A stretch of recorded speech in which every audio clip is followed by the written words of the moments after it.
विधानसभा विरोधी पक्षनेता निवड करण्याकरता म्हणून एकूण सदस्य संख्येच्या 10% सदस्य संख्या लागते असं अनेक वर्ष सांगितलं जात होतं.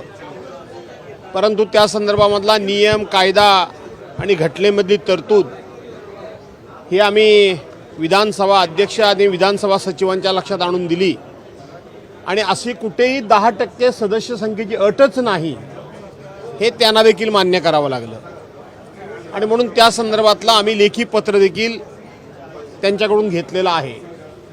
त्याच्यानंतर आम्ही तिन्ही पक्षाचे प्रमुख लोक सातत्यानं विधानसभा अध्यक्ष, राज्याचे मुख्यमंत्री, दोन्ही उपमुख्यमंत्री यांना आम्ही विनंती करत आहोत की आता ह्या सगळ्या तुम्ही जे काही तांत्रिक बाबी सांगत होतात त्याची काही अडचण राहिलेली नाही आणि म्हणून तुम्ही विधानसभेचा विरोधी पक्षनेता या नावाची घोषणा करावी अशी आम्ही सनदशीर मार्गाने त्यांना विनंती करत होतो.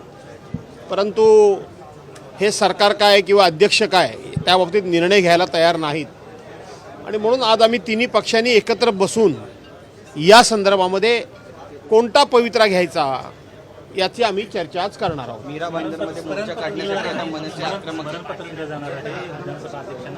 स्मरणपत्र द्यायचं, आणखीन स्मरणपत्र द्यायचं विधानसभा अध्यक्षांना की आणखीन काही करायचं, स्वतः जाऊन भेटायचं किंवा आज देशाचे चीफ जस्टिस जे सरन्यायाधीश येत आहेत आणि म्हणून त्यांना देखील लोकशाहीचा हा चौथा स्तंभ कसा अडचणीत आहे आणि तो स्तंभ अडचणीत राहू नये म्हणून त्यांनी देखील याच्यामध्ये योग्य ती भूमिका घ्यावी अशा पद्धतीचं एखादं निवेदन देऊन त्यांना विनंती करता येते का हे सुद्धा आम्ही आता आमच्या बैठकीमध्ये ठरवणार आहोत. हे काय आता राहिलेलं आहे काय शिल्लक? निवेदन देणार तुम्ही? हो, आम्ही प्रयत्न तो करणार आहोत की न्यायाधीशांच्या समोर सुद्धा ही कैफियत मांडण्याचा आम्ही प्रयत्न करणार आहोत. परंतु सरन्यायाधीशांच्या समोर जाण्यापूर्वी पुन्हा एकदा विधानसभा अध्यक्ष असतील, राज्य सरकार असेल, त्याच्यासमोर आमची बाजू मांडावी का या संदर्भामध्ये आम्ही तीन पक्षामध्ये आता चर्चा करणार आहोत. धन्यवाद.